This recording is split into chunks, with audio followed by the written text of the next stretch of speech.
Let's get into it.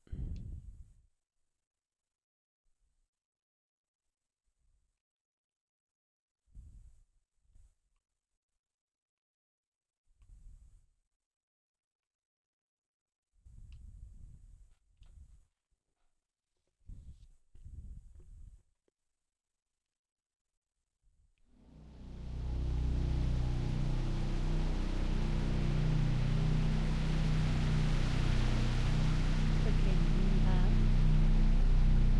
caught my interest.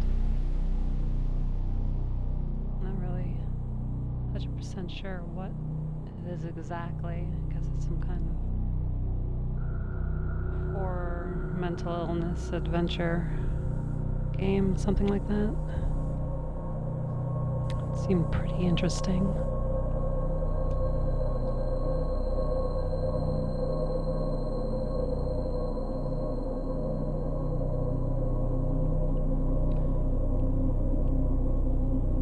So we got the lights turned down.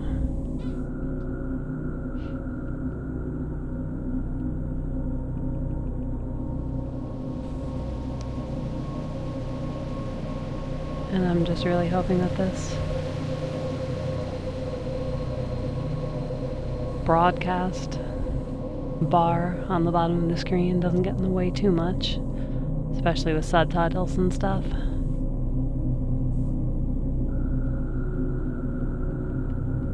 I have a feeling it will, though.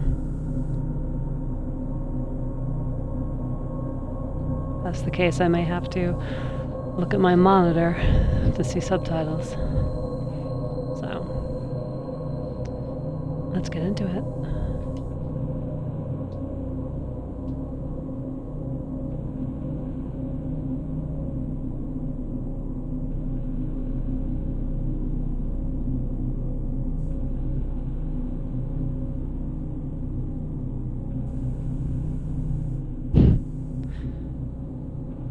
If you think you may have psychological problems, please speak to a local doctor or specialist. Yeah. About that. Volterra, 1942.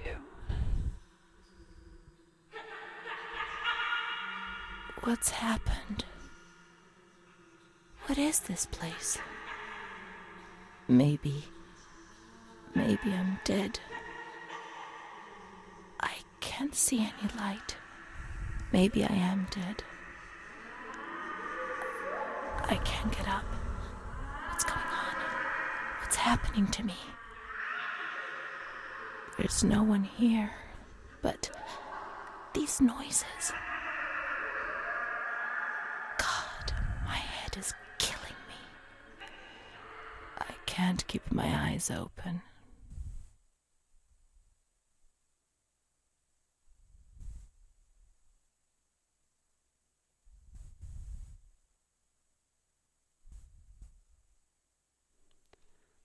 Reality fades and my skin has gone. Every breath of wind is excruciatingly painful.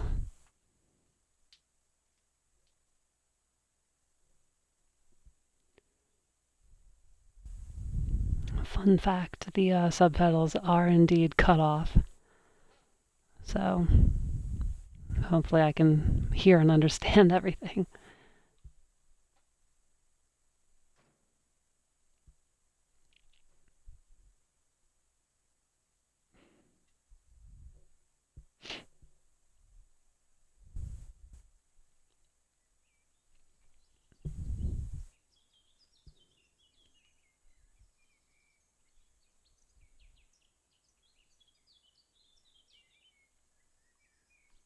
Those aren't inverted.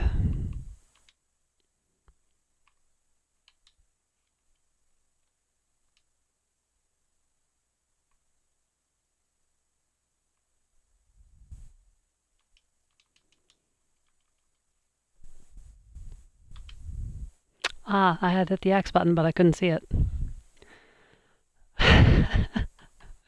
Oh, fix your stuff, Xbox, please.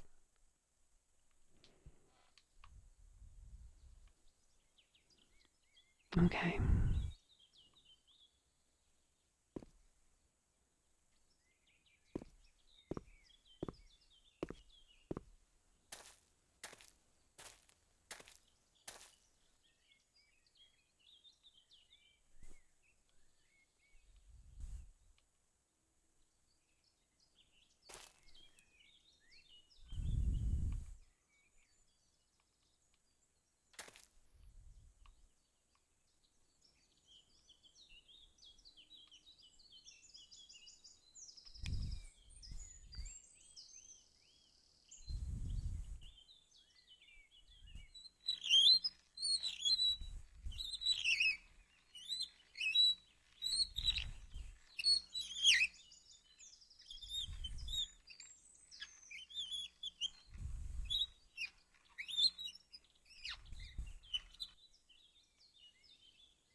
first food rationing improvements. On April 20th, bread rations increased by 50 grams per day, an extra kilogram per month of soup products, agricultural laborer treatment, reform and extraordinary marmalade distribution.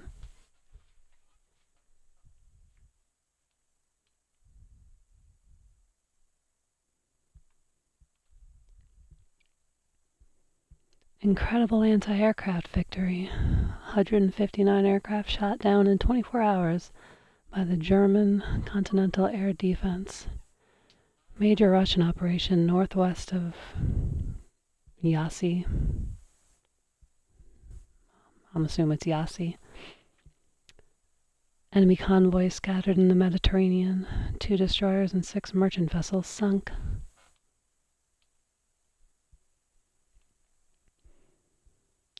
Fierce murder in San Castiano, April 14th, 1944.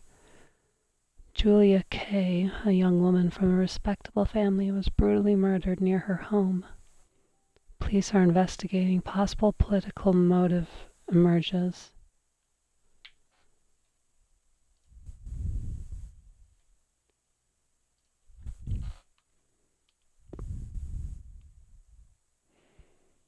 Julia Kay, distressed but held up by their faith. Her mother Irene E., father Eric, and sister Martha deliver the grievous news. The funeral will take place in La Romola on Sunday, April 16th at 3:30 p.m., starting from the house of the deceased, April 13th, 1944.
The increasing number of cases of attempted suicide requires that a definite stand be taken against this behavior. Our current position is to consider these behaviors as highly deviant, disgraceful, and unpatriotic, especially in the case of young girls. Please provide us with enlightenment on the subject. Illegible signature.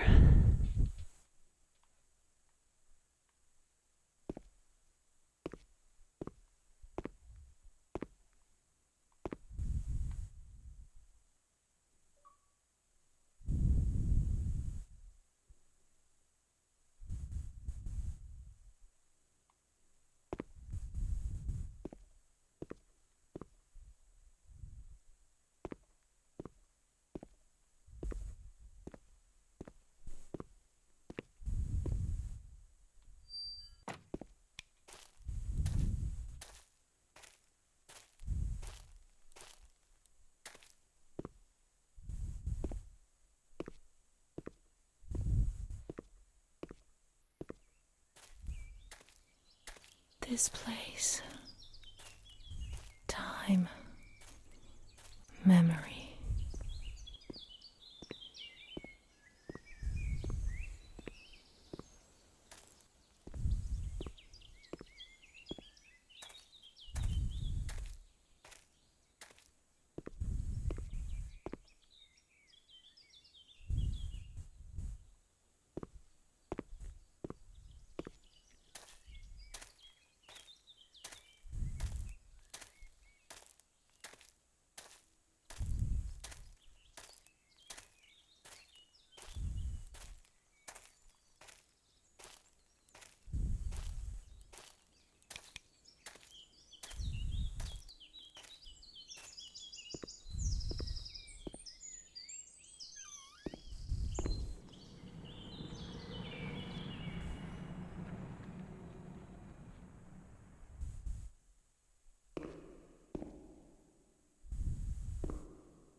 Please kindly notify any relatives of death of ...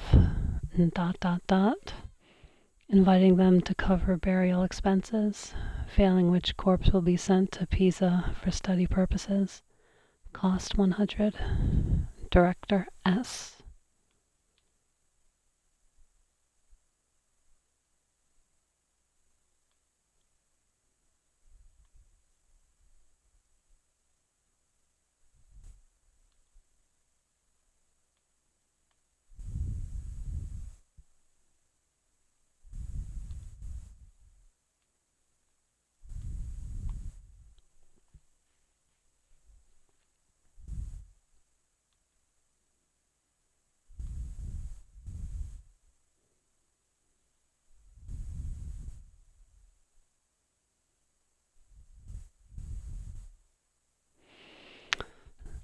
Psychiatric Hospital Administration inventory of articles of clothing and footwear, cash, cards, and other valuables upon admission to the asylum for observation. Renee, on the day 12/03/1938. Details of clothing, amount of cash, valuables, cards, and other objects. Notes. Sweaters, shirts, 1. Underwear, 1. Pairs of socks, 1. Shoes, 1 sets. Diapers, skirts, dresses, trousers, vests, jackets, handkerchiefs, pocket handkerchiefs, hats, sprays, aprons, golf shirts, overcoats, towels, ties. The assistant, the director, Volterra, on the day.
My memory of those years is hazy.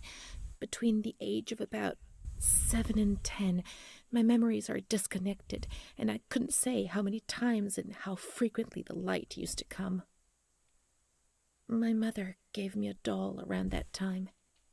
Charlotte. Thinking back to it makes me want to laugh. But at the beginning, I remembered that I was afraid of her. I thought she wanted to harm me, to kill me and take my place. But when the light came, she would stay beside me, and her presence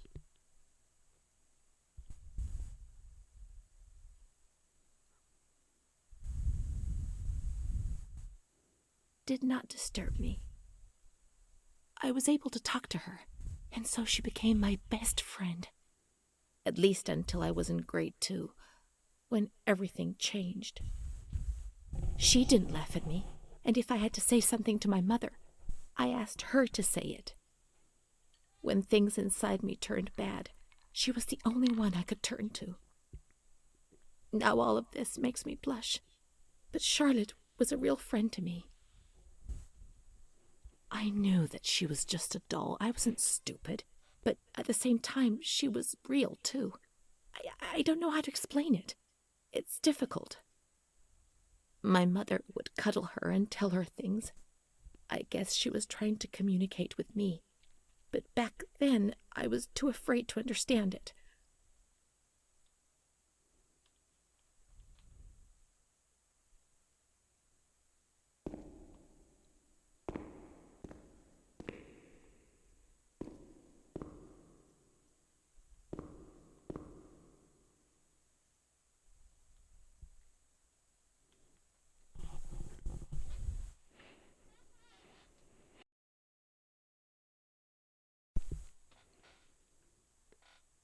Irene E. N.K., 26 years. The woman is in a state of great agitation. She curses her 3-year-old daughter for having ruined her life. She wanted to take us away, and that damned kid wanted to kill us. She's the devil, I tell you. She's the devil herself. She destroyed my ability to give life. She left her sister in silence. Silence is scary. The mother explains that her husband, Eric K., worried about her daughter, called a doctor who, noticing the state of the woman and the potential danger to her daughter, urgently initiated the procedure for admission. The woman was admitted to observation in the single room, not because she was dangerous, but in view of her social class. It seemed the most appropriate choice. The mother has provided a generous donation to this institution in order to find a more suitable accommodation for her daughter.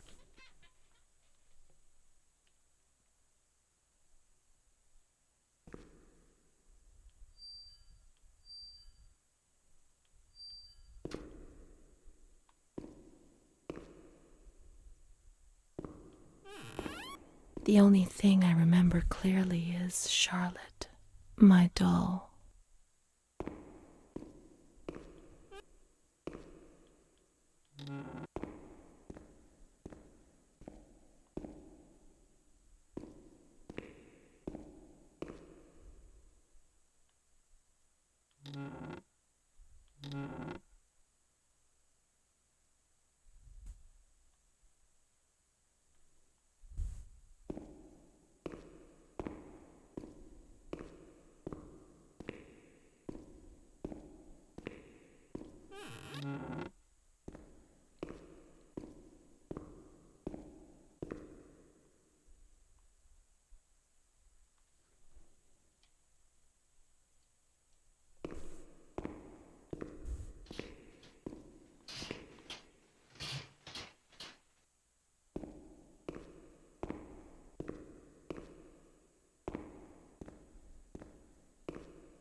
Nobody says we can't.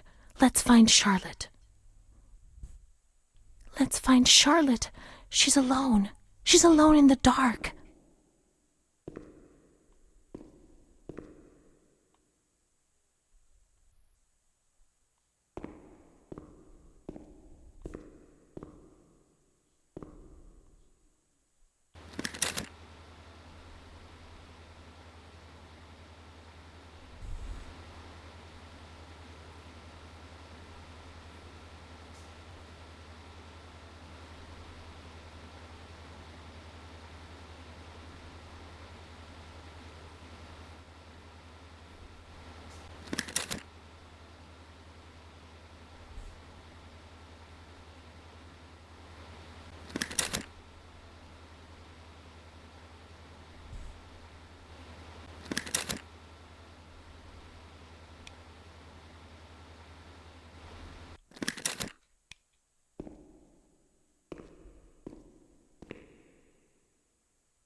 Let's search the wards on the upper floor. There's a plan on the wall which shows their location.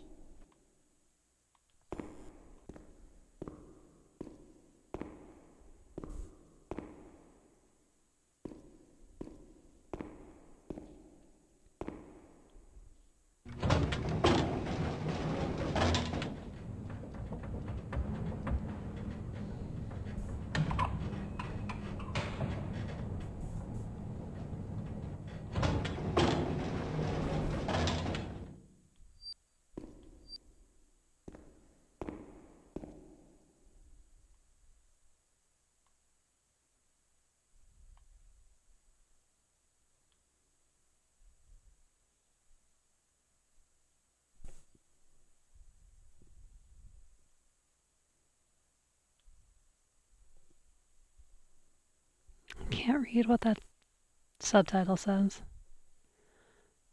Does not work because the door is open. Okay. Of course.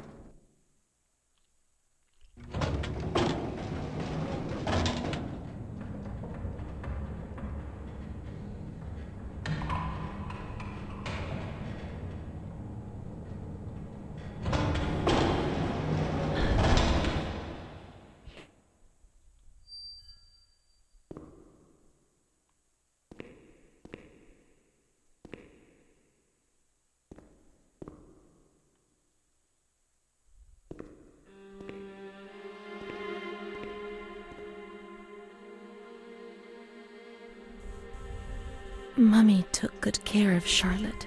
She tucked her in, hugged her, gave her cuddles and kisses.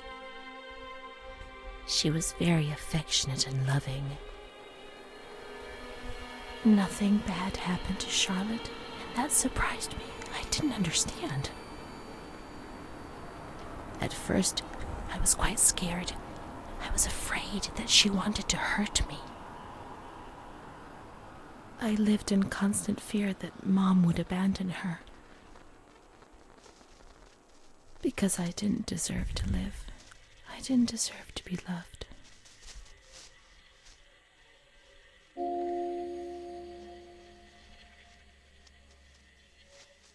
It's cold and it's dark. Look, she's cold. She'll get ill. We can take care of her. Nobody can stop us. Charlotte is a good girl.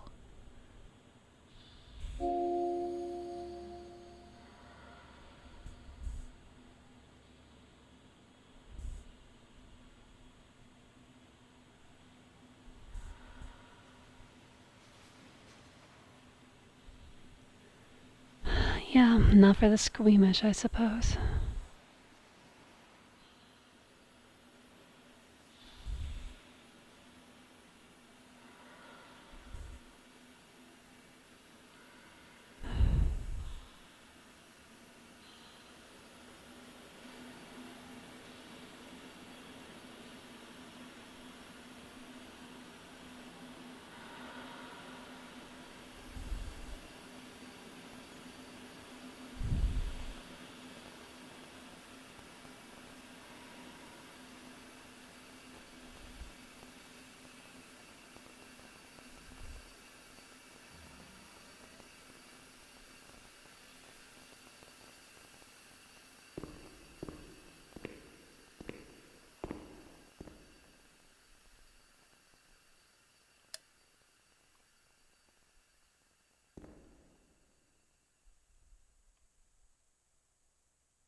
I saw a wheelchair on the ground floor. It's comfortable there, and we can put Charlotte somewhere warm.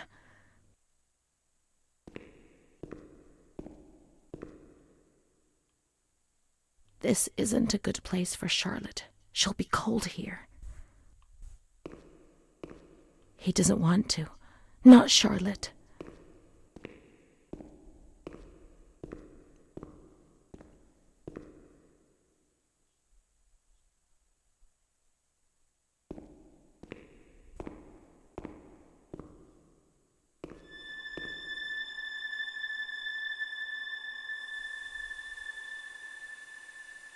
Those lamps could make the room warmer, but Charlotte's not happy. She doesn't feel well.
Charlotte will be comfy here.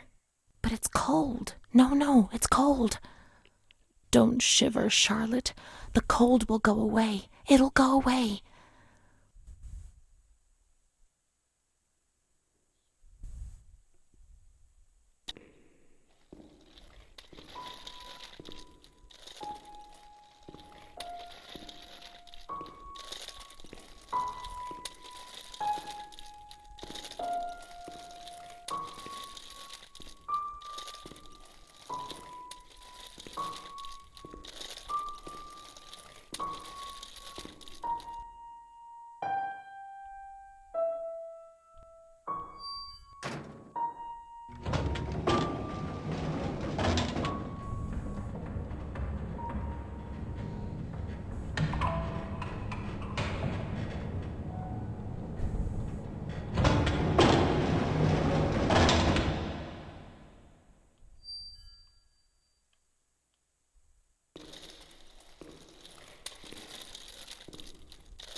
That was the other way, wasn't it?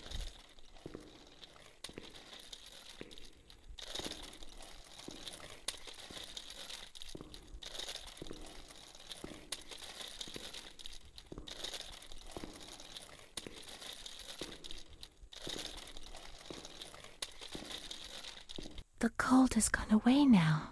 You see? The light, the warmth. We can do it. The cold will go away. It has to. Now we can enter the ward where everything started. It all began in the observation ward on the ground floor.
oppressive atmosphere.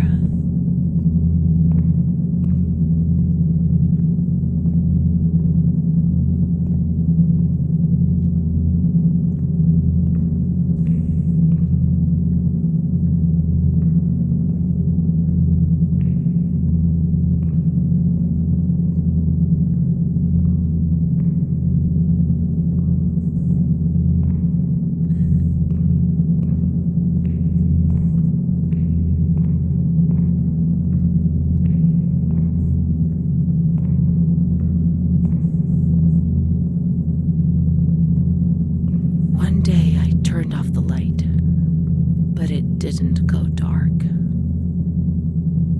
It was a limitless immensity, a blinding, merciless light. I was 16 years old, and I was afraid, always afraid, a fear that wore me down. I needed help, but I couldn't speak. I was terrified of everything, even thinking.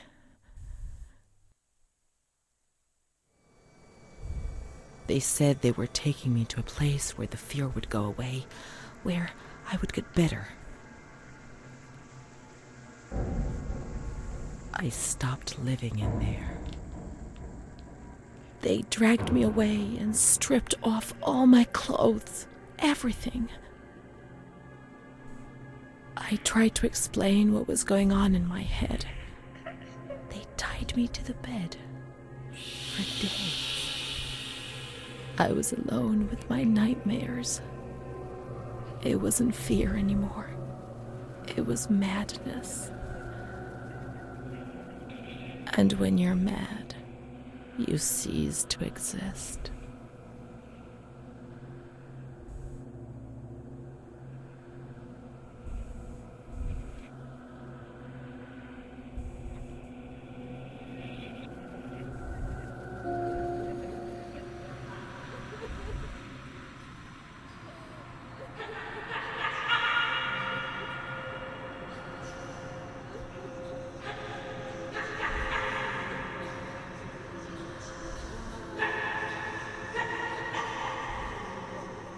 She was my only hope in this hell. I was descending down, down among the damned. But that woman and her smile kept me alive.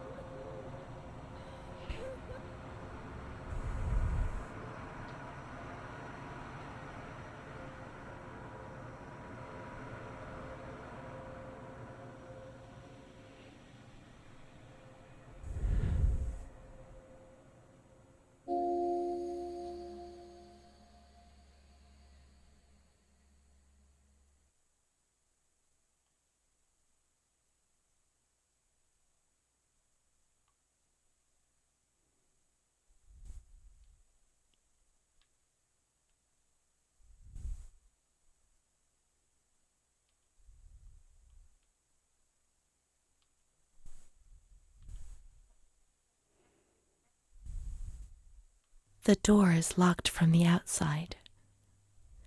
Here the doors can only be locked and unlocked from the outside.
He laughed, panted, and slobbered all over me. It hurt me when he touched me.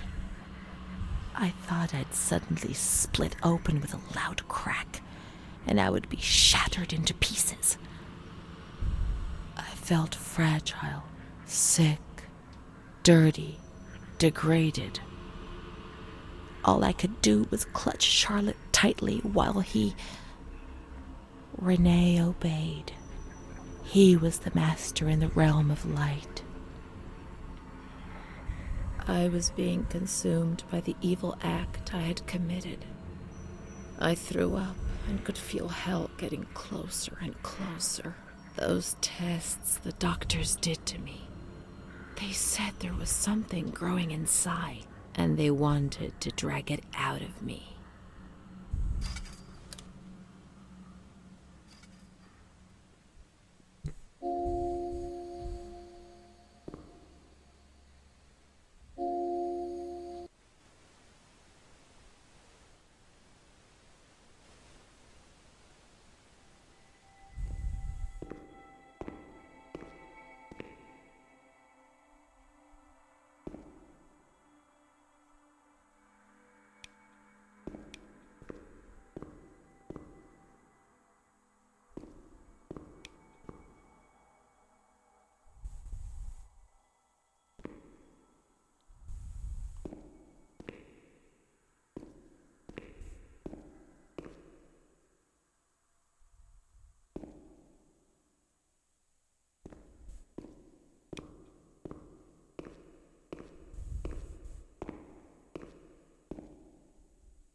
Dear Director, I've been working at this institution for 5 years now. I'm a simple person, I'm not educated, and I feel embarrassed about writing to you. I always try to look on the bright side, but sometimes we are called upon to do difficult things. That's our duty, and I well understand and accept it. There's no alternative. However, I've decided to write to you because something is happening which is simply unacceptable.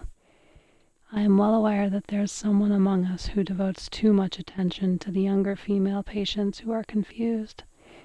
The serious nature of this fact has compelled me to write to you. I am certain of your indignation and of the measures you will adopt to solve the problem. Please accept my warmest regards and respect.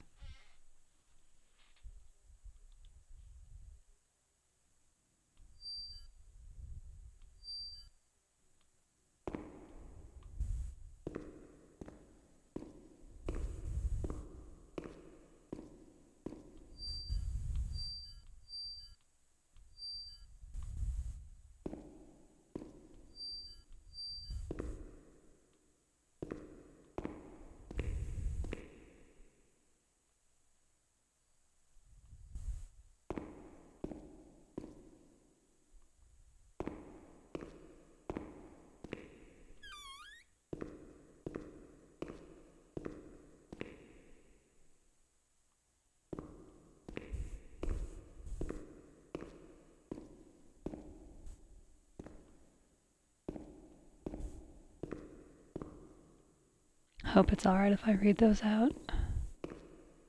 She stayed with Renee during those terrible medical examinations, and that gave her the strength to survive.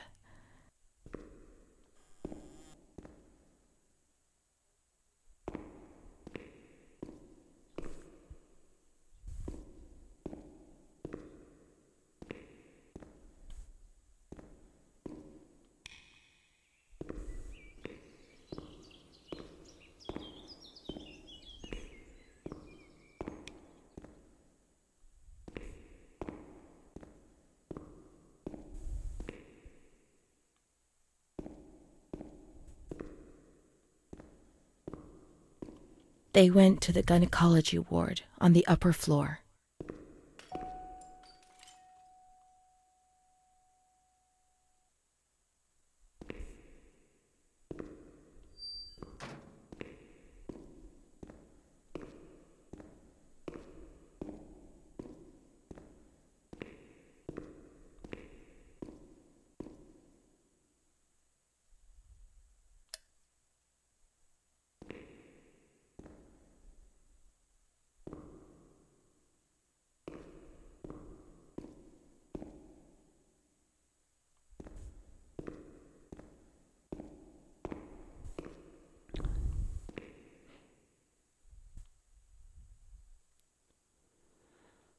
For gynecology.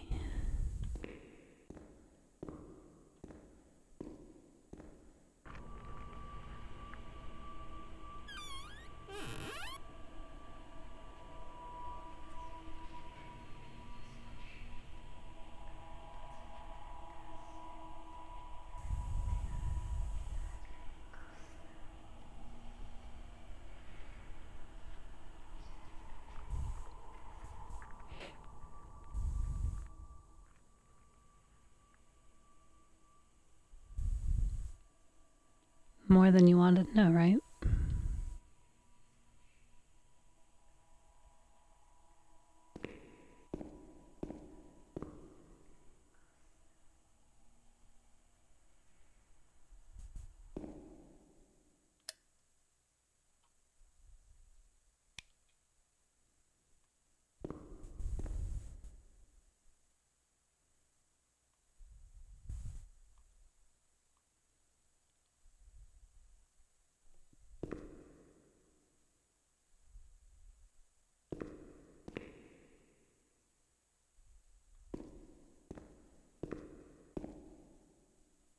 August 21st, 1938. Confidential. Dear A, I know what you think about these things, so I'm referring a patient to you, Renee T. This wretched girl got out of control and caused trouble in the grounds. She's almost 3 months pregnant. The nurses should be more alert. I'm examining the girl on the 28th. I'll handle things very carefully, don't worry. We don't want to make matters worse. Then they said that Renee was crazy, and that the illness was all in her head. Careful, little girl, careful. I was scared, and I didn't talk to anyone about the illness. Only her. Not even the other doctor. He never touched Renee. He just wrote things down. You can tell me everything. Don't be afraid, he said. Everything's going to be fine. Do you want to know what I am writing? I note down what I observe in you, everything I see. He didn't hate Renee. He tried to help her, but he rarely examined her in those small surgeries.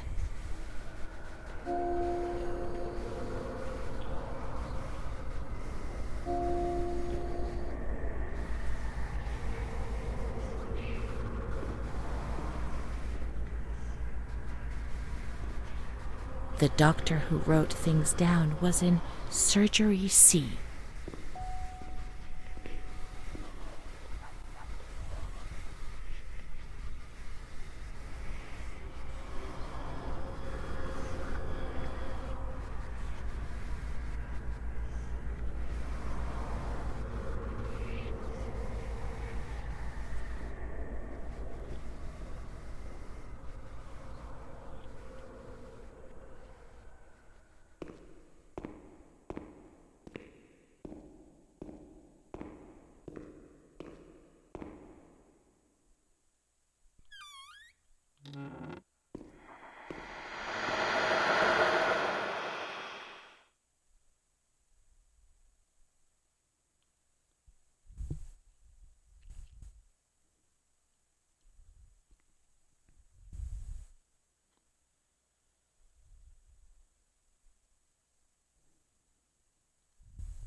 March 12th, 1938.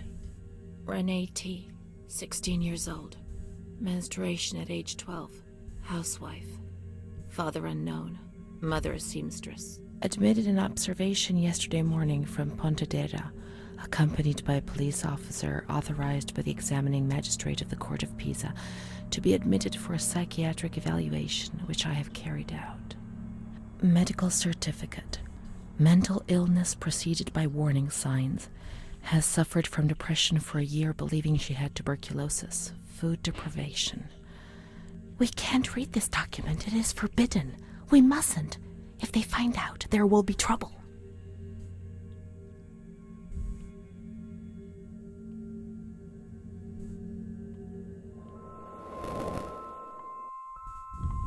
Have you ever wondered who you are? Yes, of course you've wondered.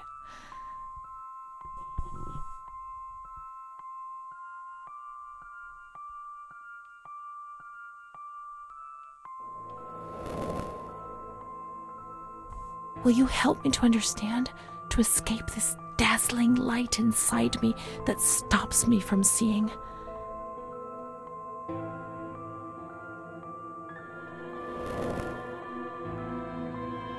She is frightened, hears noises and ghosts, presents serious signs of anxiety psychosis, suffers from hallucinations. She is anxious, confused, her expression is distressed, a questioning look as if terrified, disoriented. She feels confused, hears voices shouting in her head. She doesn't understand things properly. She has been feeling unwell for 2 or 3 months. When questioned, she replies, "My mother wants to hurt me. I am always scared of her. She chases me." Why are you here? I argued with my mother and was so upset that I felt like my head was spinning. There was a woman there who wanted to force me into a life of prostitution. They wanted to condemn me to be burned at the stake. Children whispered, called my name. March 16th. She couldn't sleep last night. They wanted to condemn her to be burned at the stake. April 4th. Transferred to the calm ward, still under my supervision. Yes, that's true. The ward where Amara was. Yes, the stake. The children wanted to burn Renee. She had to pay for what she'd done, like witches at the stake.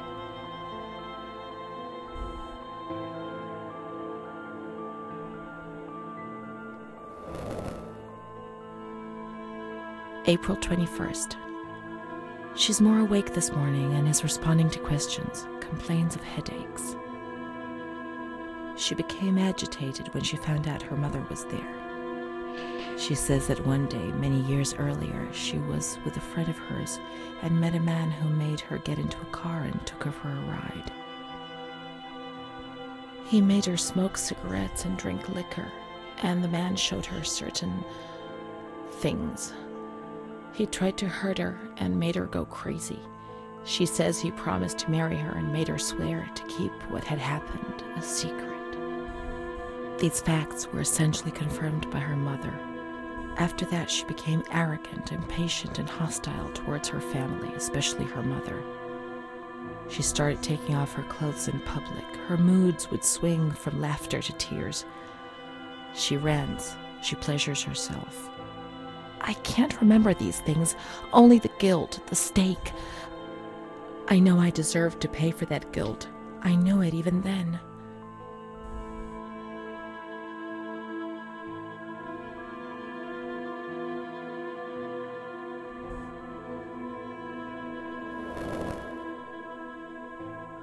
She was uncooperative during the examination. She didn't want to be stripped and her body remained rigid. Voluntary attention almost totally absent. Probable hallucinations. April 25th. Confused ideas, unable to maintain a spontaneous conversation. Reflexes all normal. Reactive pupils. Let's find Amara, and we'll find the full medical records.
June 1935.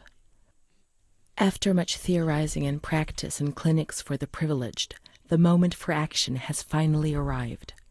Volterra is the right place. It's an avant-garde hospital, the perfect place for a doctor who really wants to make a difference.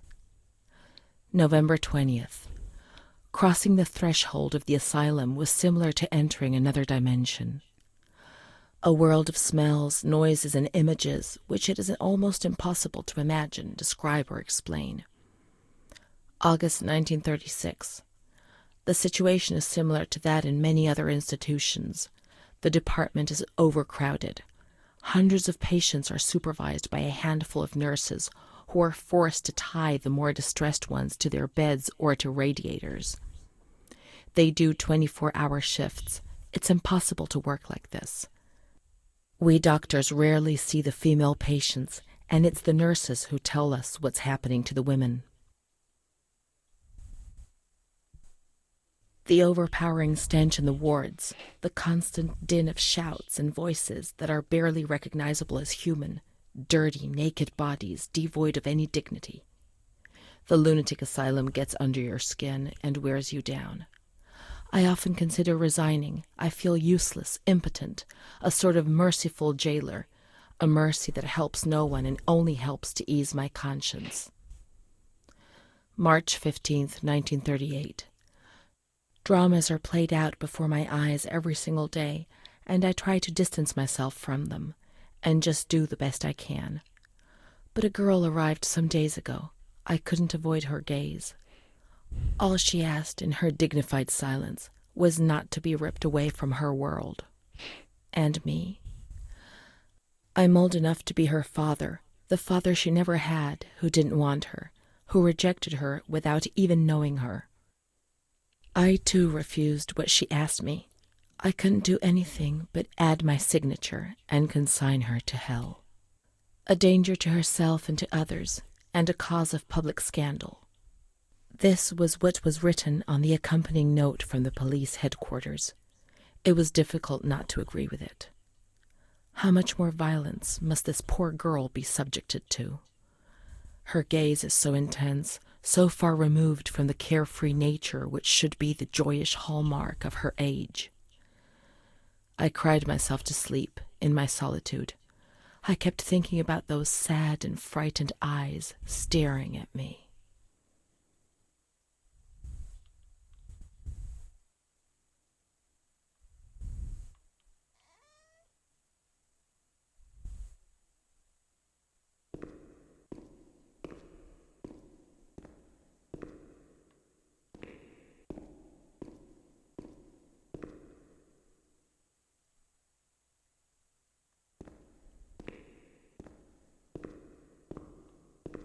The grounds at the back of the hospital, and then down to the kitchens.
This is the road we used to take.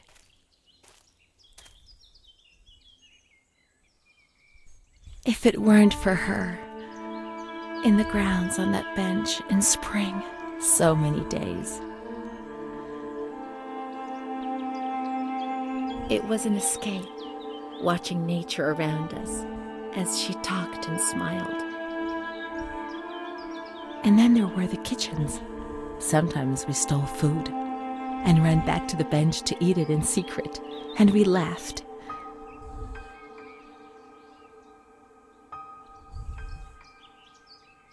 She did things to me. Sometimes she touched me. In the shower, I felt her body against mine for the first time. It was a shiver that warmed my soul. Eyes closed, the light slipped away.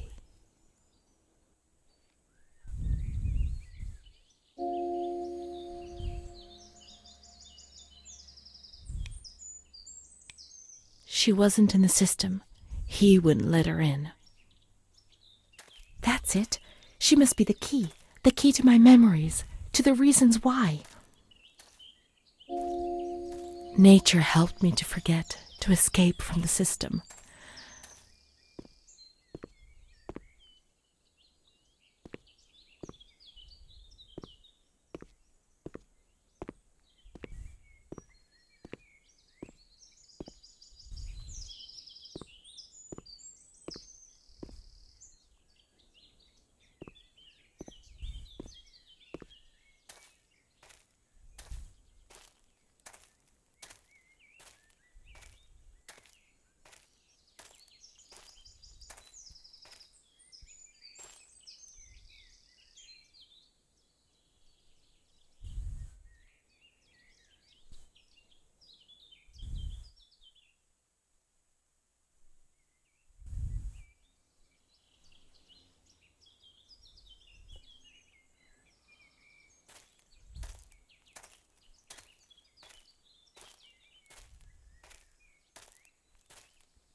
The scent of spring. The land of light was far away, and we spent the days chatting on the stone benches.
Let's look for Amara in the kitchens in the basement of the building, behind the greenhouse.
Behind the greenhouse. Oh, my throat is so dry.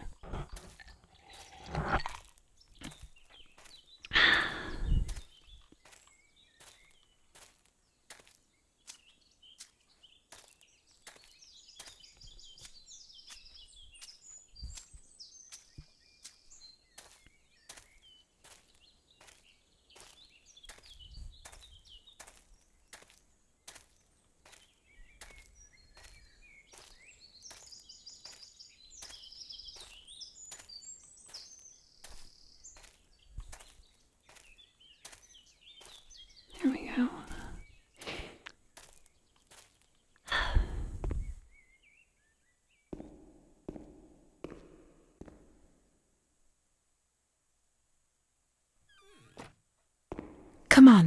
Come on, let's look everywhere. She must be here, I'm certain.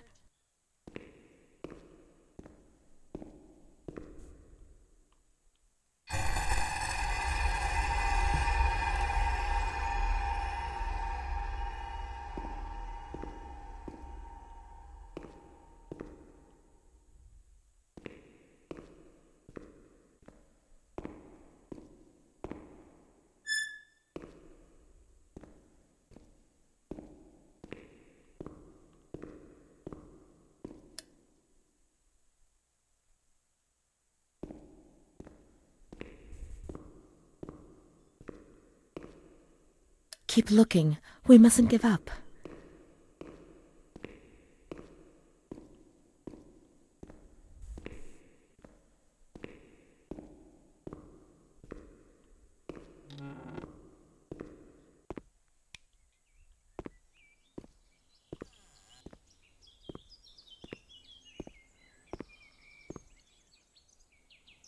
Where could she be? We've got to talk to her.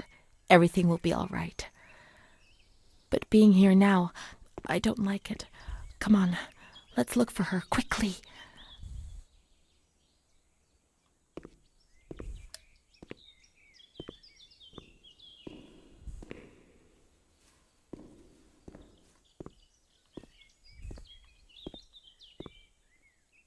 Adele, that little girl has been standing motionless in front of the kitchen door for hours.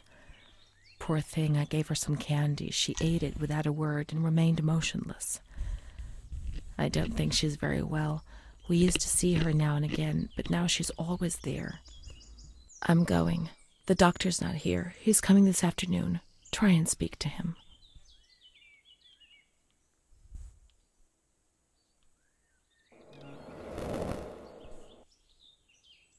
Poor thing. Lost in her dreams. She was only a little girl. But nobody gave her a cuddle. They punished her instead. They said she was sick and her dreams were troubling her. They weren't even hers anymore. I need her, but we will find her. We'll find her, won't we? When the water in the shower was cold, we ran away. But when it was hot, then she came to Renee under that cruel white light. I can still feel the shivers her body gave me. Everything must return to how it was. If we recreate that magic, she'll come to us.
We have to turn the water on in the showers and switch the boiler on.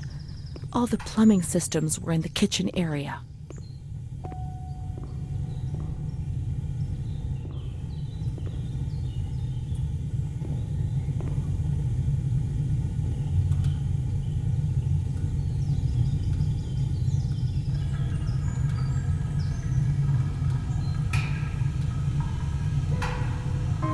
Now everything is ready. We can go to the bathrooms. We can go along that narrow corridor in the kitchens. We'll meet her in the showers, yes.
Now everything is ready. We can go to the bathrooms. We can go along that narrow corridor in the kitchens. We'll meet her in the showers, yes.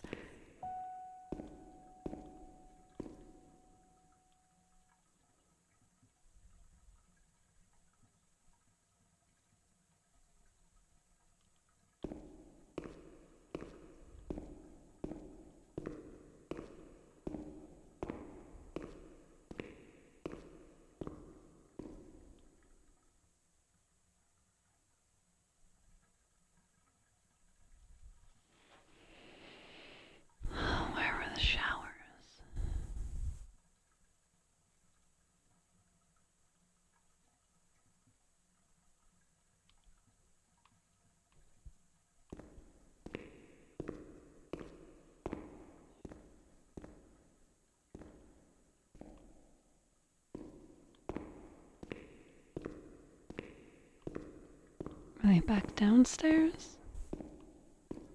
I guess so.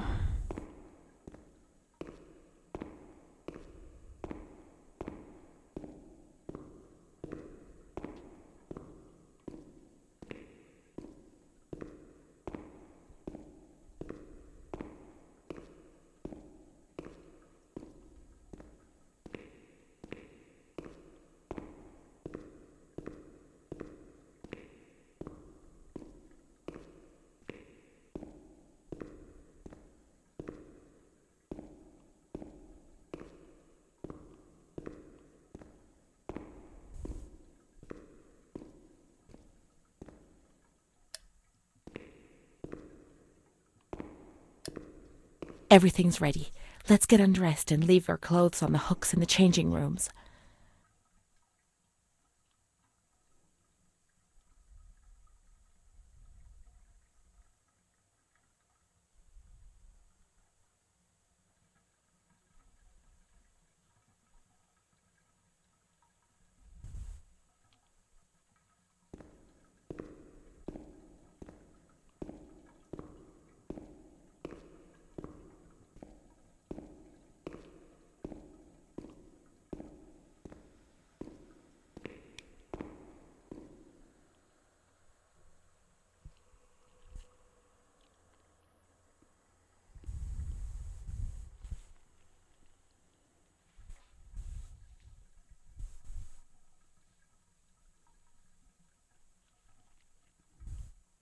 Let's turn the water on now, and everything will be as before.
Amara was everything I could have been, but she no longer existed.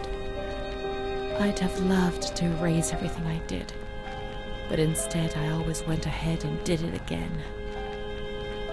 It was my fault, and she disappeared from my life.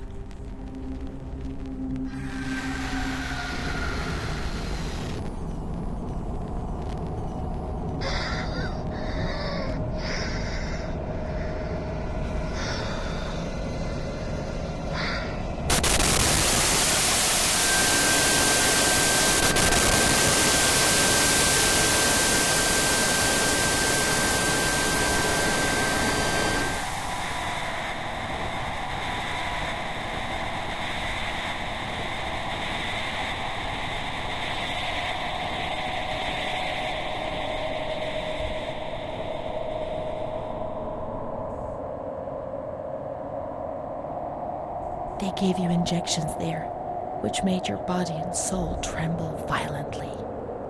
A whirlwind of anguish and unbearable pain. I lived in terror of the next time.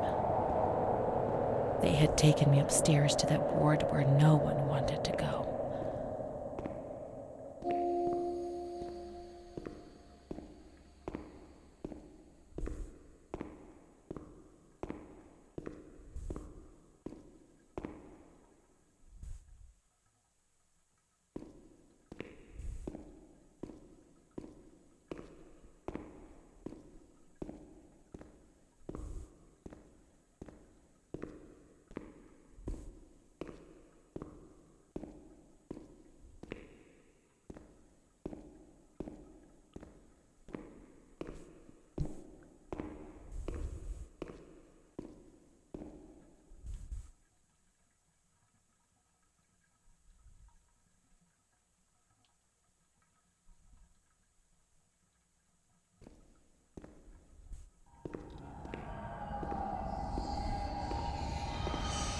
When there was too much chaos, they closed all the windows and the door. They turned off the lights, and it was pitch black. Some people fell asleep. Some others stopped seeing their demons and became more calm.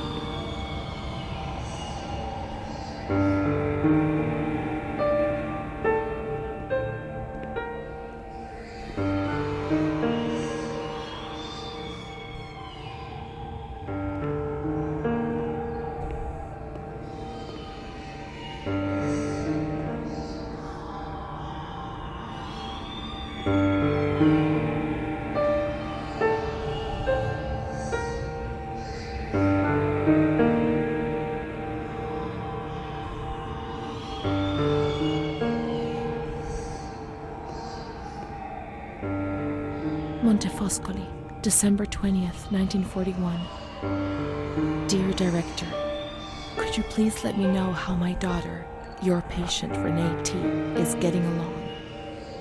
I've written to my daughter several times, but have received no reply. I'm very worried, particularly as I've been ill for some time and have not been well enough to come and visit her.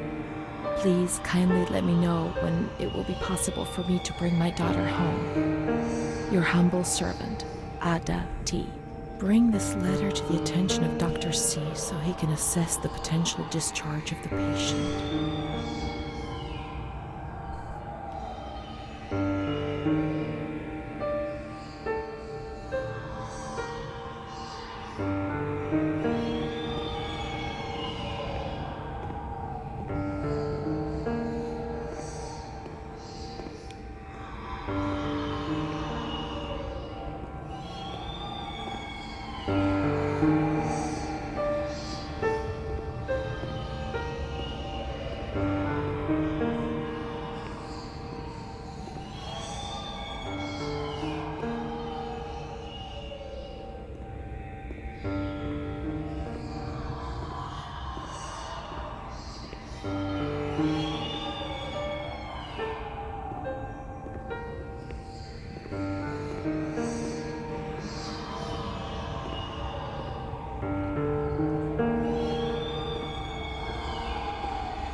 Let's look for Renee's room in the slightly agitated ward.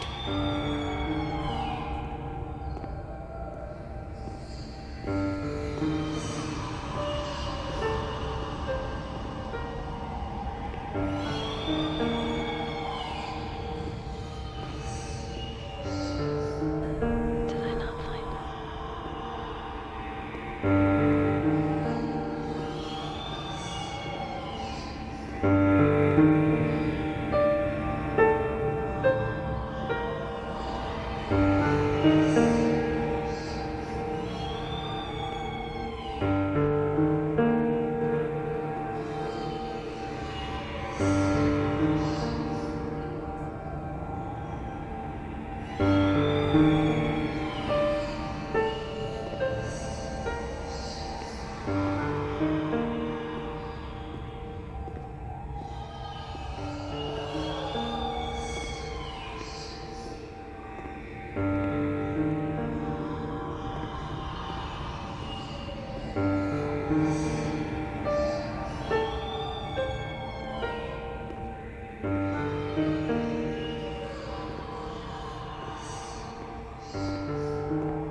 Let's close the window shutters, the door, and switch off all the lights.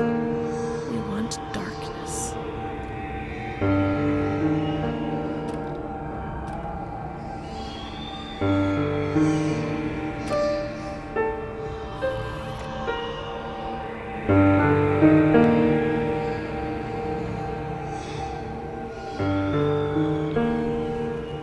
a straitjacket on you.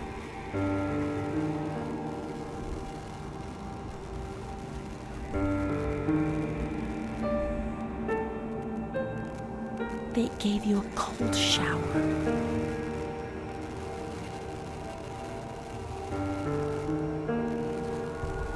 They suffocated you with a sheet.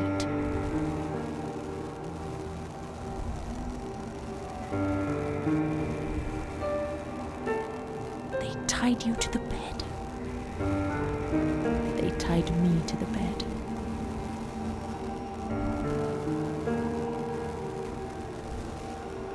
A woman died next to me, choked by her own vomit. She was tied down because she wouldn't stop pleasuring herself. I can still hear her death rattle. I screamed, but nobody came. Everybody screamed in there, all of them.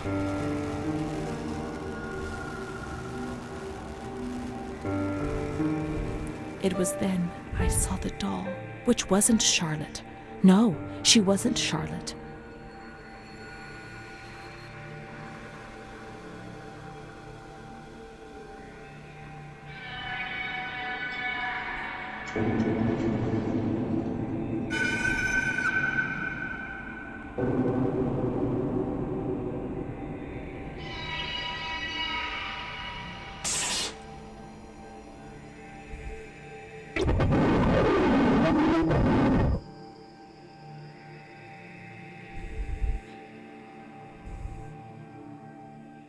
The past came back to hurt me again. In the loneliness of that crowded ward, he brought it with him. I thought I would never see him again. He'd come to remind me who I was. That's what my mother used to do. That's what I had done. It seems that my life in here was just a repeat of what it had been outside. The doll, the fear, the shame. I'd have loved to erase everything I did, but instead I always went ahead and did it again.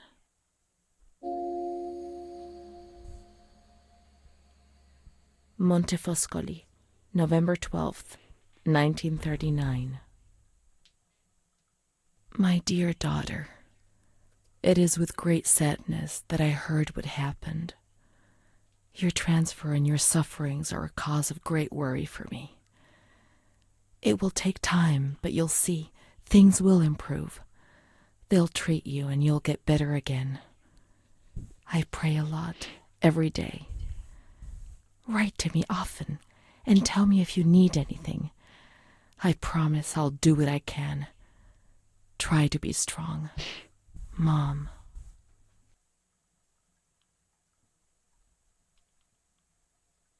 This is the last letter she wrote to me. Once I was put into this ward, I was overwhelmed by loneliness.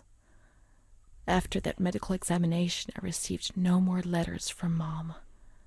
Why is that man here? Why doesn't she come to see me? Did I make a mistake? It didn't seem like she wanted to abandon me. What did I do wrong? I'd like to be able to reply to her again now, to change things.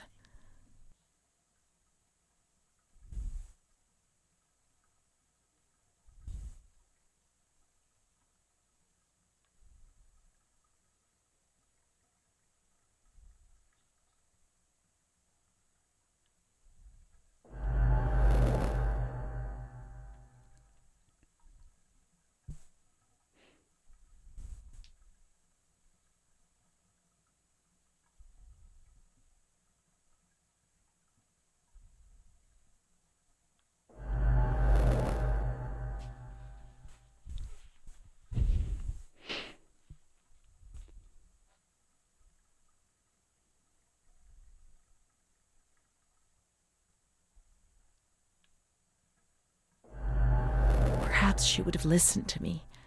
Will she reply? The letters were sent to the archive.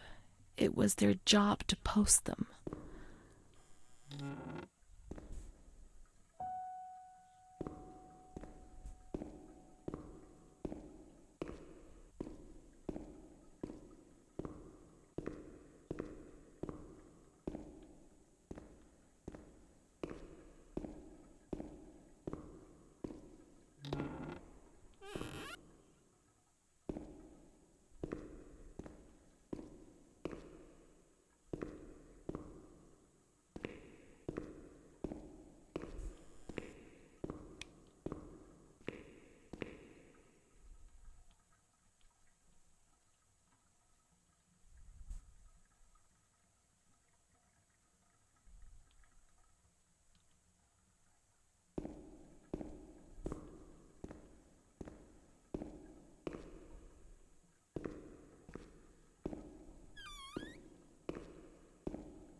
Oh, I don't like it here.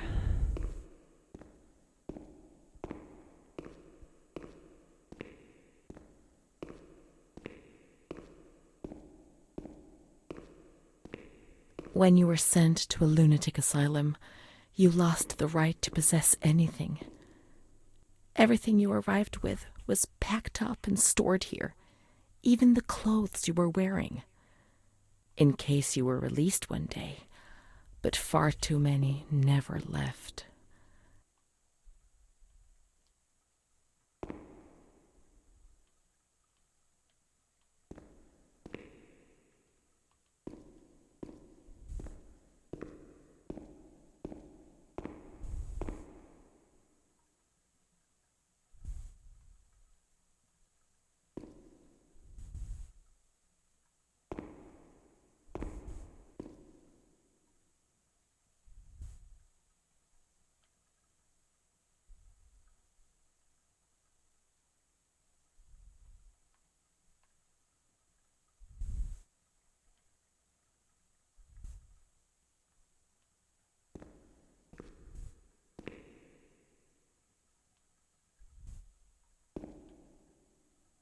There must be a file with my name in the filing cabinet somewhere.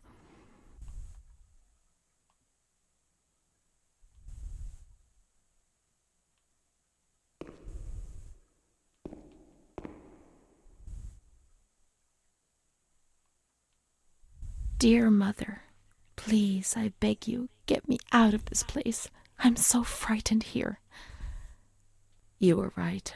I know I was wrong. I understand. I'm so ashamed. If only you knew how much. But now I'll behave myself, I promise. Now things will be fine. I'll work hard. I'll be very good. Your daughter, Renee.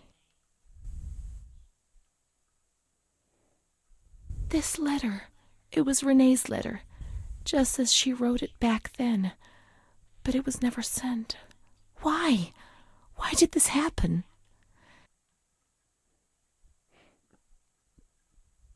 I received your letter, Mom. You tell me to be patient and strong, while I only feel fear and pain. And you don't write to me anymore.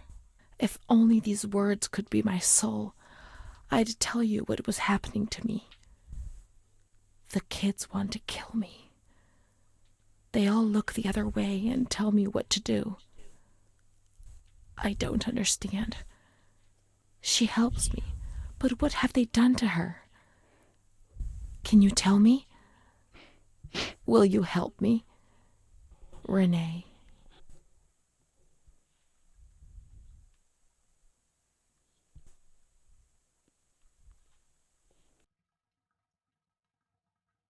Montefoscoli, July 7th, 1940.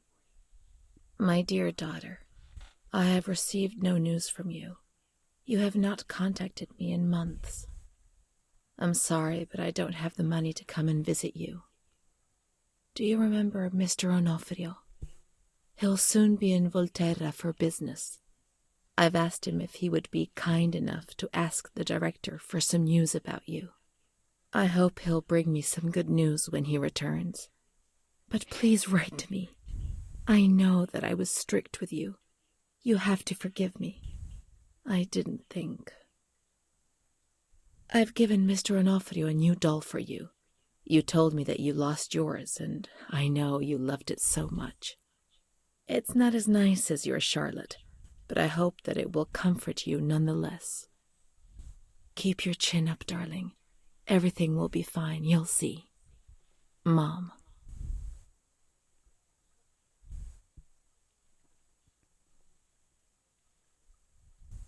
Montefoscoli, October 12th, 1940. My dear daughter, I've written 2 letters to you and have received no reply. Every day I'm anxiously waiting for a letter. Mr. Onofrio's back. He brought you the doll. Do you like it? He told me he was unable to speak to the director, but managed to see you. I pray for you every day. Even Don Gino said a prayer for you during Sunday Mass. Isn't that nice? I've made up my mind, Renee. I'm bringing you home. I've already written to the director. I told him that I'll take care of you. I'm not very well at the moment and can't work, but I'll get better soon, you'll see. And as soon as I can make the journey, I'll come and fetch you. I know you're suffering a lot, but please be strong, I beg you. Mom will come and fetch us, won't she? Mom is good, but she's not well. That's why that man came. She also sent us the doll. I could have played with it and talked to it while waiting for her to come, but Renee didn't bring it with her. Perhaps she's been abducted like all the others and is locked up here somewhere.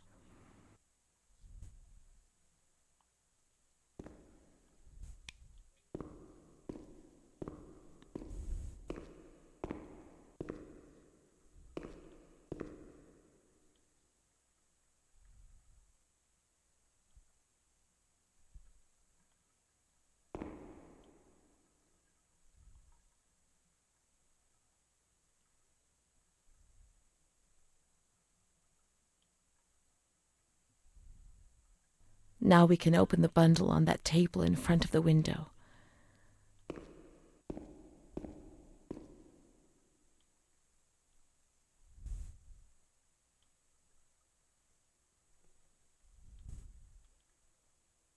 You see? Mom was good. I was bad. Mom was worried about Renee and Charlotte. I abandoned Charlotte. We've abandoned her.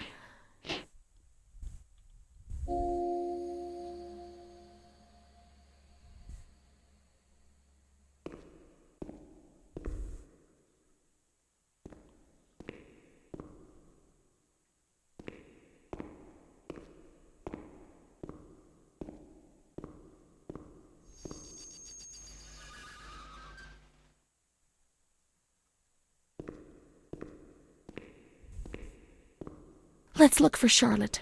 We have abandoned her. Will she still be where we abandoned her, under the warm lights?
I didn't do anything. I just obeyed orders. I only obeyed orders. Charlotte has gone away. Mom will come and get us now. She loves us, even though we're orders. Leave us alone. I didn't do anything. I only obeyed orders. Mom will come and get us now. I didn't do anything. I only obeyed orders. Even though we're bad. Mom won't leave us alone. I didn't do anything. Charlotte gone away. I only obeyed orders. Mom will come and get us now. She loves us, even though we're bad. I didn't do anything. I only obeyed orders.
September 7th, 1938. The patient frequently indulges in recriminations expressed in an explosive tone of voice. This morning she threw away the milk, saying it was full of urine, spittle, and all kinds of other filth. Crazed, she hears voices that order her to do things. She says she heard children singing and that they were locked up in a school. January 20th, 1939. Introverted, dazed, cannot focus on anything. When questioned and stimulated, she starts crying and weeping. At other times, she laughs. June 1st. Apathetic. Eats very little. She refuses to be touched. Does not respond. Spends her time in the grounds.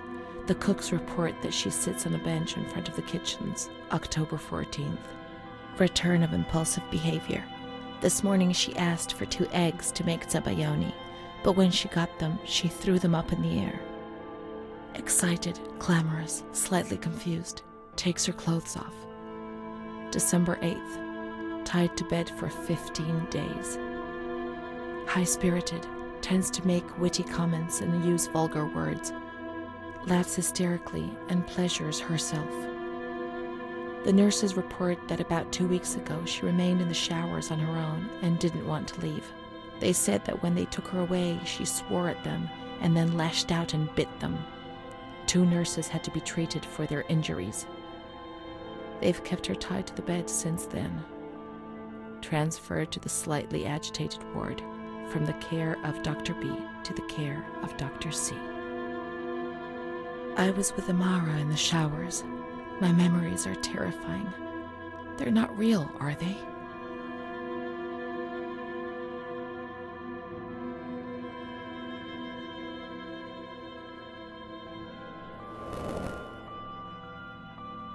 December 15th. Dr. C. Patient notes. The abnormality of her psychic state has induced her to lead a life which is irregular and tends towards delinquency. Of fickle and flighty character, she regularly discards her household duties and engages in occasional prostitution. Prostitution? No one would have ever believed a lunatic, let alone a lunatic who lives in the worst sort of sin. Could such a person ever have been subject to sexual violence? Certainly not. Her mental deficiency makes her deaf to the reprimands of her family. She has shown suicidal tendencies. She was brought to the ward yesterday, agitated and hysterical. Treated with Cardiazol, 2 injections a week for 5 weeks.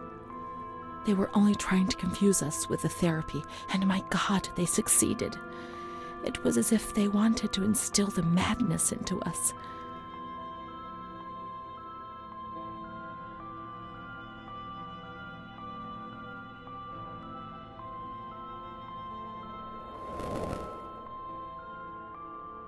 June 2nd. After a long period of calm and improvement, the patient is very agitated today and vehemently refuses to submit to a gynecological examination. She swears and curses those helping her, flailing her arms and hitting them. According to reports by Dr. B, the patient has been subjected to periodic checkups since she had a spontaneous abortion about 2 years ago in her 3rd month of pregnancy. Conception occurred after she had sexual intercourse with a stranger who sneaked into the hospital grounds. Details are contained in the charges filed at police headquarters in Volterra, a copy of which is attached to these clinical notes. ES therapy. That's how the reality is concealed. It has all been planned very carefully.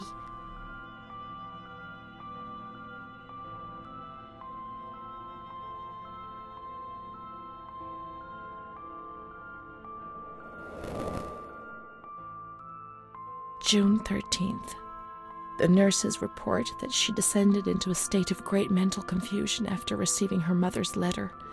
She threw her soup over another inmate because she was very anxious, and then punched a nurse. Impulsive, flails about her.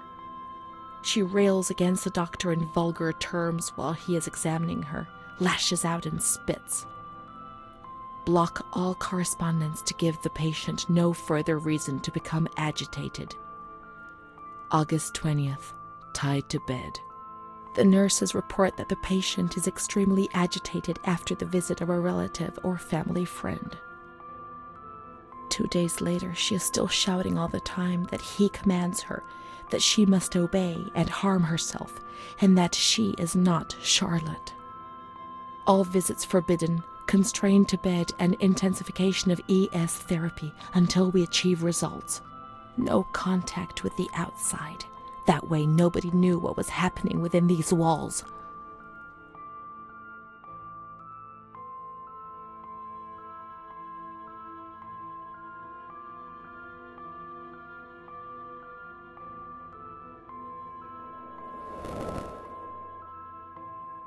March 3rd.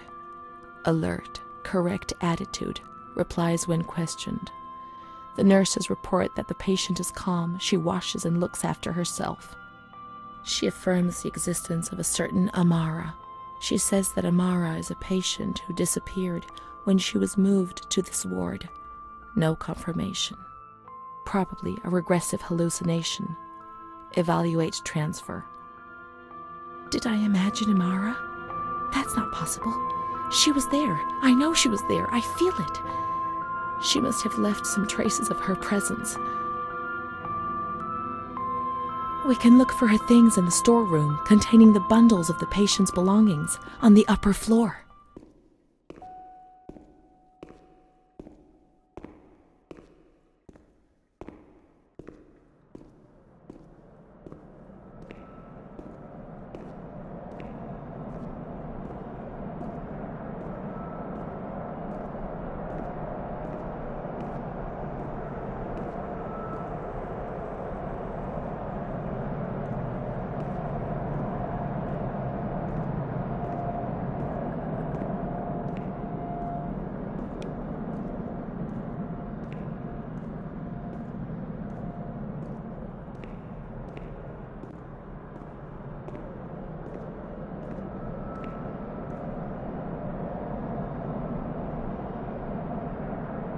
These are Amara's things, I'm certain.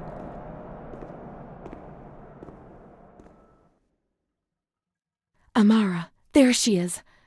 She existed. She really did exist. There she is, my friend.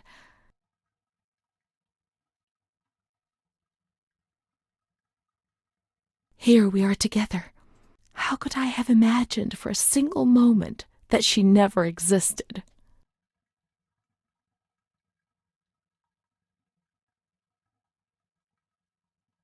March 12th, 1938. The young girl Renee arrived today. Poor thing, she was terrorized. You see, she remembers the first time we met. I talked to her mother, the dear lady, and she expressed her fears to me, and I promised I'd keep an eye on her daughter. The lady told me her daughter's doll had been taken away, and this worried her, because when she becomes depressed, as she is now, Renee barricades herself in her room and can't communicate. The doll becomes her voice, eyes, and ears. Dr. B said I'll soon get out of here. I'm sorry. I'm so sad to leave Renee. I won't be able to protect her anymore. My poor friend. She was hoping to be able to get out of here, but nobody ever leaves this place. That poor girl is really ill. I am the only one she ever speaks to. I told her I was leaving, and she stared at me, saying that I would never leave. It was quite unnerving, and then she started to cry. I felt like crying too. She didn't say anything else. What worries me is that I'm sure that terrible man is watching her. He was the one who brought her here, and of all the good people, why did it have to be him? She knew. I told her everything. She knew about that man. That's why they wanted to make her disappear from my life. But I instructed a nurse friend of mine to keep an eye on her, and I'm sure she will, because she's a good woman. Her friend the nurse. I vaguely remember. She worked on this ward. Let's look for signs of the nurse in the nurse's room on the upper floor.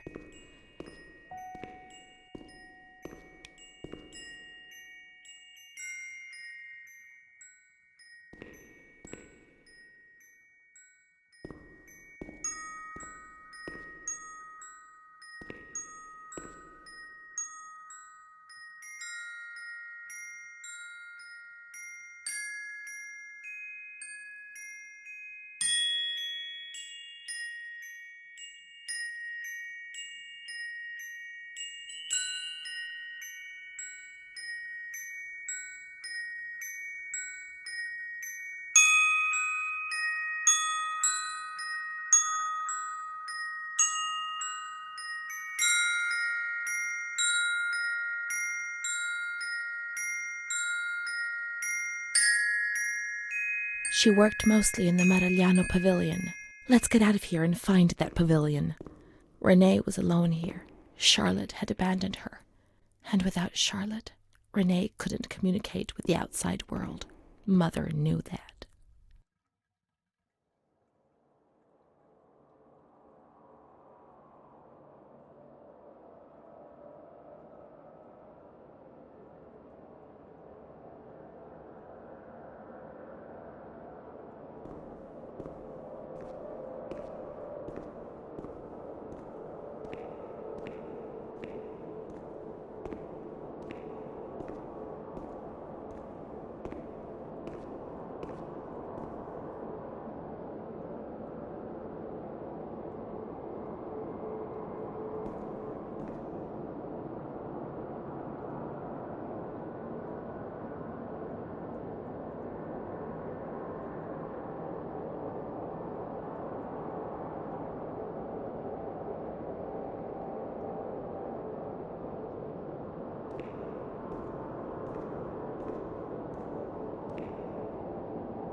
She's kind to everyone, even me.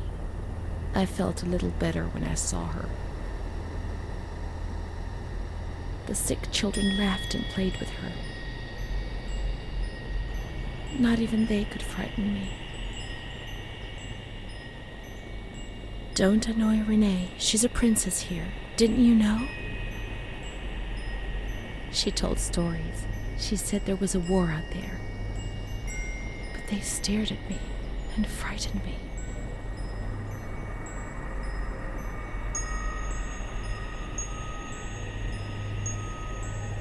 They would come to look for me in the evening, and then no one would have protected me. Not even you, Charlotte. Am I right?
Let's follow the hearse until we reach the graveyard.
There's Charlotte, my voice, my eyes, my ears, my very soul.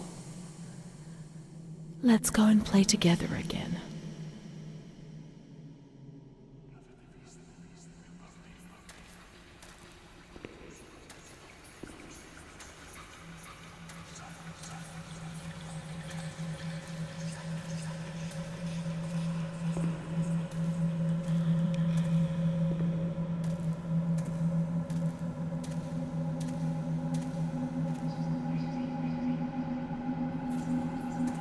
My voice, to say what? Meaningless things. Be offensive to others and get into trouble.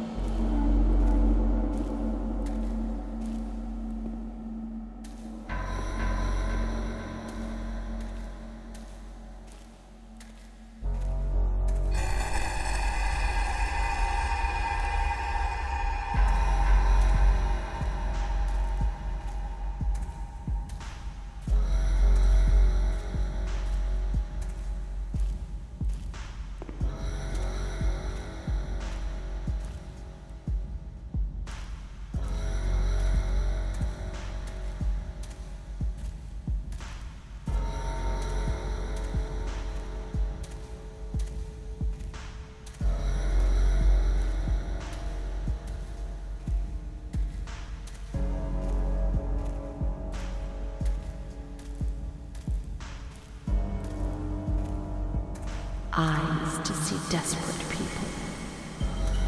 In the mirror, the shadow of my former self.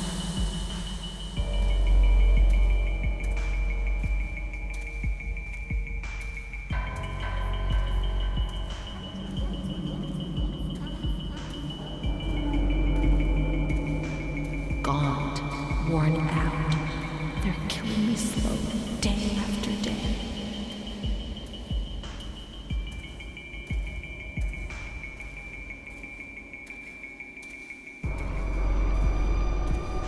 My ears to hear screams, deliriums, threats, and false promises.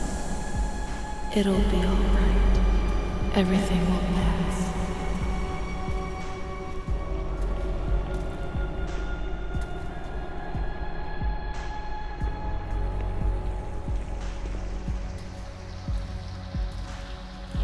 My soul, incapable of living.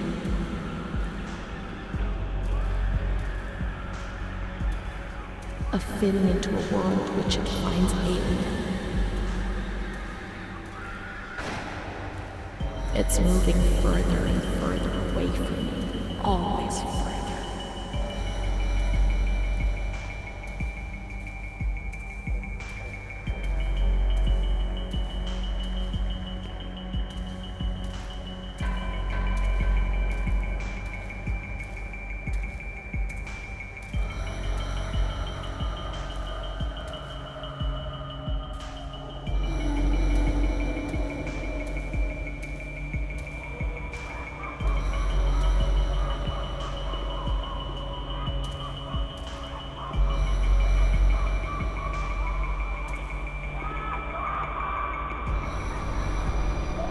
Let's go and play together again.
I'd like to lose my voice. I'd like to lose my eyes. I'd like to lose my hearing. I'd like to lose myself forever.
Chi la mariterebbe, Madame Adoré, con chi la mariterebbe? Con uno spazzacamino, Madame Adoré, con uno spazzacamino.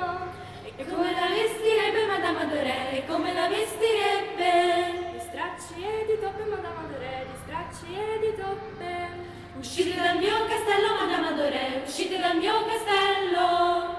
Oh, quante belle figlie, Madame Adoré, oh, quante belle figlie. Se sono belle me le tengo, Madame Adoré, se sono belle me le tengo.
My schoolmates, when the light's there.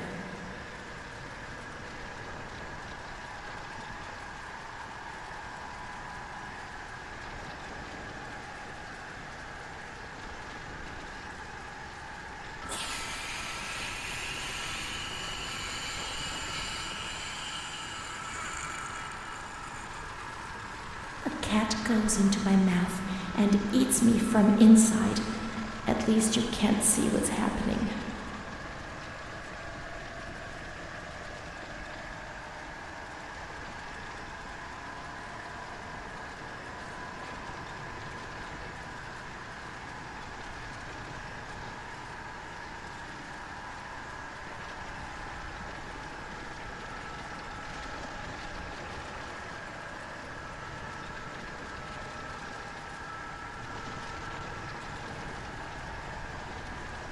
Rene's kind to Don Gino, but he always frightens me.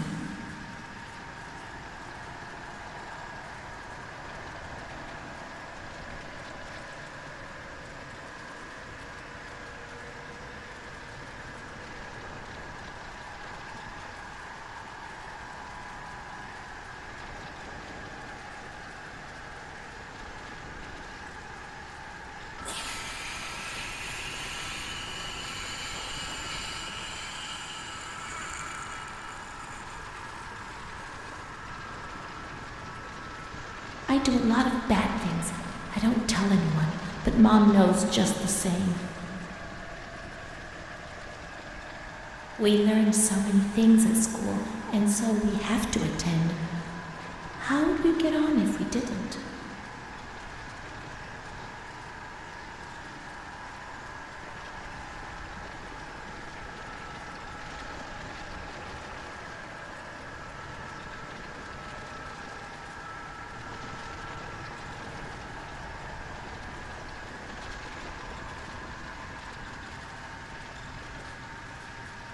A blackbird's eating my head.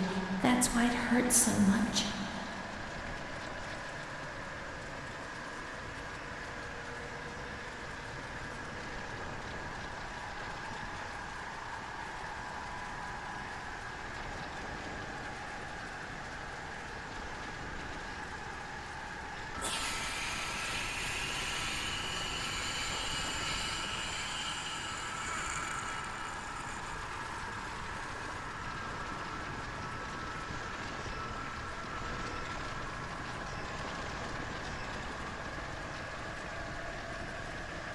My baby Charlotte is so beautiful, and she's so good. But Renee isn't.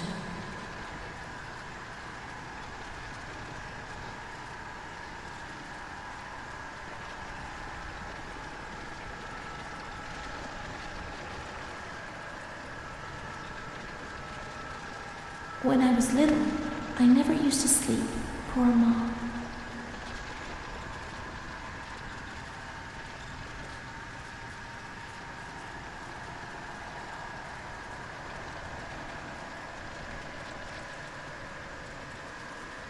Mr. Onofrio is so nice. I'm bad because I'm not kind.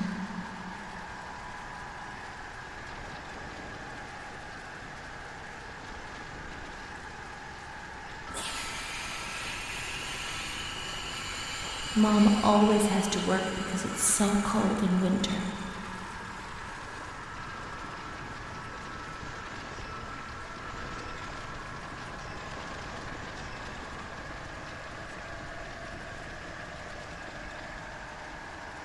Mr. Onofrio helps Mom. How would we manage if he didn't?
Mr. Onofrio is very kind and helps us. If he's not here, I have good reason to be afraid.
What's happened?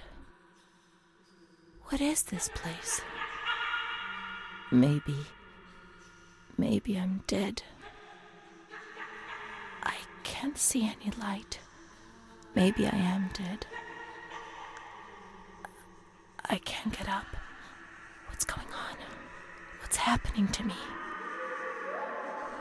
There's no one here, but these noises. God, my head is killing me. I can't keep my eyes open.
My medical file again. I don't want to know. I don't want to know anymore. There's only confusion. There were some who had scarcely seen me. They thought they knew me and understood what was happening to me and could decide about my life.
Nobody laughs in here. I mean, really laughs. Not those crazy fools who laugh because people say they're mad. I don't know why they laugh out loud. They say I'm mad too, but I never feel like laughing. People used to laugh at me, but they were right, you know? You can't always cry and people laugh when they're afraid, don't they? It happened to you, not to me. It's better that way. They do that to show they're lucky. You mustn't take offense because it's true. And deep down, it's just like pity, if you see what I mean. But then you think about your own situation, and you laugh because you feel lucky that everything's going to get better, that it's all shit. It's all shit, this place. You're not trying to tell me it's not true, are you? An intelligent person, educated, not like me. And if I can see it's a load of shit, just imagine how much better you understand it. No, come on. No. I feel fine here, you know? After all, I can do and say anything I want.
August 28th, 1942. We hereby notify you of the death of Ada T., mother of Renee T., a patient in your institution. No known relative. Sincerely yours, Onofrio P.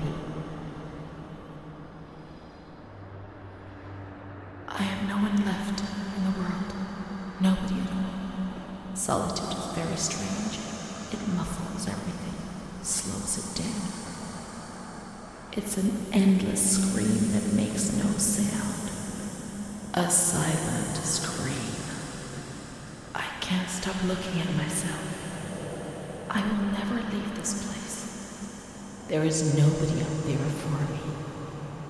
These walls have become my skin, and the wretched desperation within them is my soul without a voice. Here, nobody weeps anymore. How I would love to feel life, desperation, anger. I've stopped dreaming, daydreaming, maybe even thinking. I've lived in a reality which has corroded me and has stripped me of everything, even my ability to feel. feel pain.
May 5th, 1943.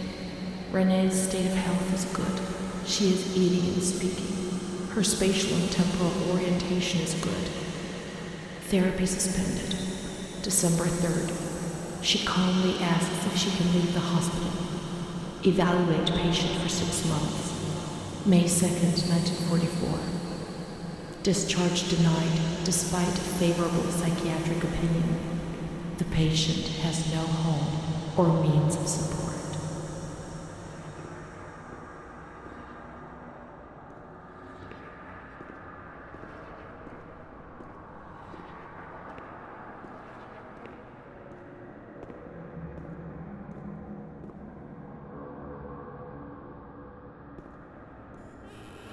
May 4th.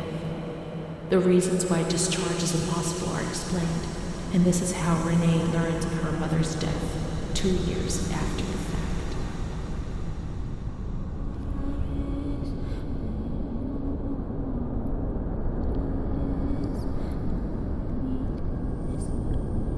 May 5th. She tried to kill herself in the night by hanging herself with a sheet, saved by the nurses.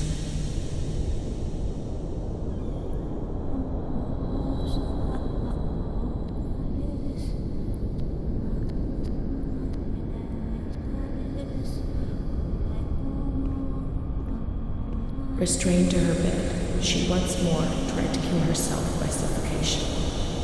The decision has been taken to perform a transorbital lobotomy.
June 1944. Operation successful. Patient tranquil and collaborative. Motor coordination capacity reduced, but she's improving. Transferred to the Tranquil Department in the care of Dr. B. 25th of October. Continues to talk about Amara and her doll, Charlotte. The disturbances of motor capacity show slight signs of improvement. Difficulty walking, not capable of riding, and the nurses report that they have to help her dress, wash, and feed herself. In the summer of 1944, Renee was transferred back into my department. Aware of little, indifferent, hardly ever spoke. One day, she said, "When I find the courage to look at myself in the mirror, I see a young face which is aged and looks at me full of fear." She is a woman now who has changed profoundly compared to the girl that I had under my care several years ago. Only the sadness of her gaze and her intelligence are unchanged. She's so young, just 23 years old, but is lacking all vitality. Perhaps her condition may improve, but probably not. Her life has been thrown away. And nobody did a thing to try to avoid this.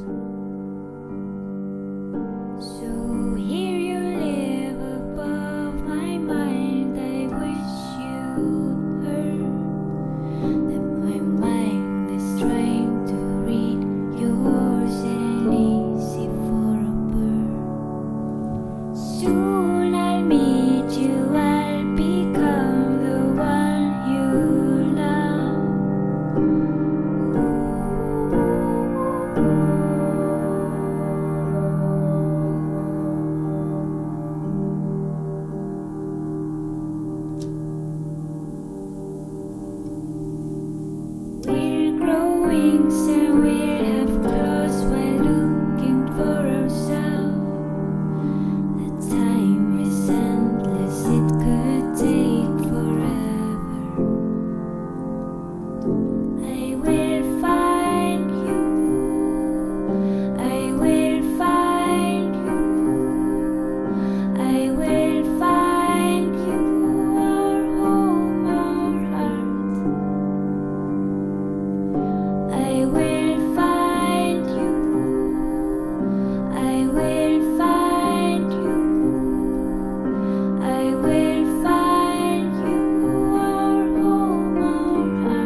And there we are.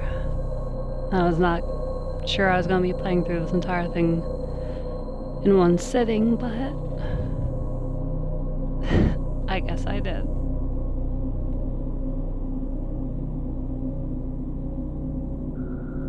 It was certainly an experience.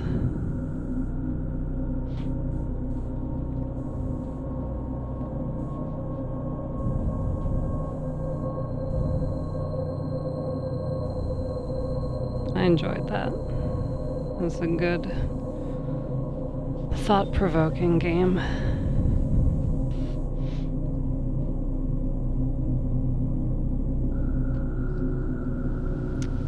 But, I'm shut the stream down for now. And maybe tomorrow I'll stream some of the stuff I collected throughout the game. We'll see what happens. But yeah. Thanks for watching.